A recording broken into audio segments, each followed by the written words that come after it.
Welcome to టీటన్ Sundar. Maoist senior నేత comrade Hidma alias Hidmulla alias Santosh Kumar, ఆయన భార్య రాజు, వారితో పాటు మరికొద్ది మంది మావోయిస్టులు మారేడుమిల్లి అడ్డఫీ ప్రాంతంలో ఎన్కౌంటర్ లో చనిపోయిన వార్త మీరు చూసే ఉంటారు. అసలు పట్టుకొని పోయి కాల్ చేసారు నిరాయుధులుగా ఉన్న వాళ్ళని చెప్పేసి ఆరోపణలు వస్తున్న నేపథ్యంలో లెఫ్ట్ పార్టీలు ఏమంటున్నాయి, కేంద్ర ప్రభుత్వం ఏమంటుంది అనే అంశాలను మాట్లాడుకునే కంటే ముందు హిడ్మా సొంత గ్రామం సుక్మా జిల్లా పులివర్తి గ్రామంలో పరిస్థితి ఎట్లా ఉందనేది ఒక్కొక్కసారి ఈ వీడియోలో చూడండి.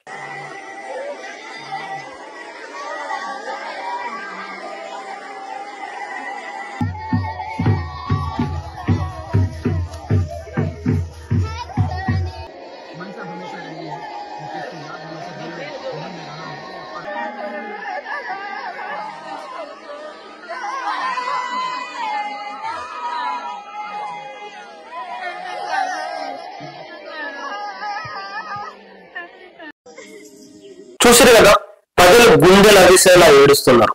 మావోయిస్టులు చర్చలకు వస్తామంటుంటే ప్రభుత్వం ఎందుకు ఇంత మందిగా ఉంటుంది, ఎందుకు ఇట్లాంటి ఎన్కౌంటర్లు చేస్తుంది, మావోయిస్టులతో చర్చలు జరపాలని చెప్పేసి 10 లెఫ్ట్ పార్టీలు తెలంగాణలో ముక్త కంఠంతో కేంద్ర ప్రభుత్వ వైఖరిని ఖండించినాయి.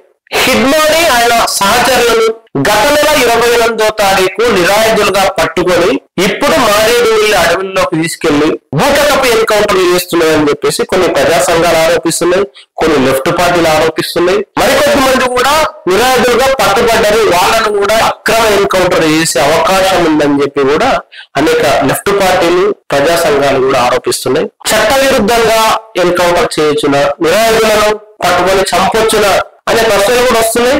గతంలో కూడా 2005వ సంవత్సరం ప్రస్తుత మన కేంద్ర హోంశాఖ మంత్రి అప్పటి గుజరాత్ హోంమంత్రిగా ఉన్నారు అమిత్ షా గారు. అప్పుడు సోహరాబుద్దీన్ ఎన్కౌంటర్ పెద్ద వివాదం అయింది, అది బూటకపు ఎన్కౌంటర్ అని చెప్పేసి దానిపైన సిబిఐ కేసు కూడా వేసినారు.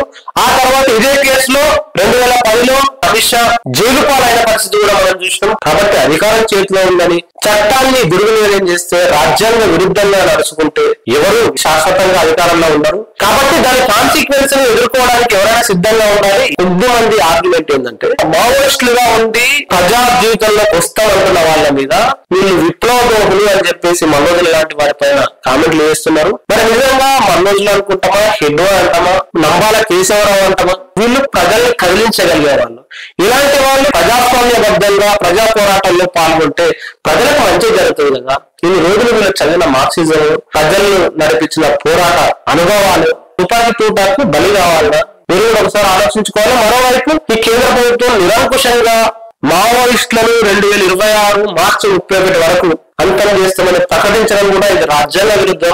భారతదేశంలో రాజ్యాంగం ప్రకారం జీవించే హక్కు ఉంటగా, జీవించే హక్కును హరించడమే అయిపోయింది. అనేక మంది మేధావులు కూడా మాట్లాడుతున్న పరిస్థితి అవుతుంది. ప్రజలారా చూస్తున్నారు కదా, ఒక్కొక్కరుగా నంబాల కేశవరావు చనిపోయినారు, ఇప్పుడు హిడ్మా చనిపోయినారు, అనేక మంది ఎన్కౌంటర్లలో చనిపోతున్న పరిస్థితులు చూస్తున్నాం. మరి ఇలాంటి సందర్భంలో ప్రభుత్వం మావోయిస్టులతో చర్చలు జరపాలా, జరపకూడదా, మీరేమంటారు? అదేవిధంగా ప్రజా జీవితంలోకి వచ్చి ప్రజా పోరాటాలు చేస్తా అంటున్న మావోయిస్టులను ఆహ్వానించాలా, ఆహ్వానించకూడదా, మీరేమంటారు? తప్పకుండా కామెంట్ రాయండి. Thank you very much. చూస్తూనే ఉండండి టీడీఆర్.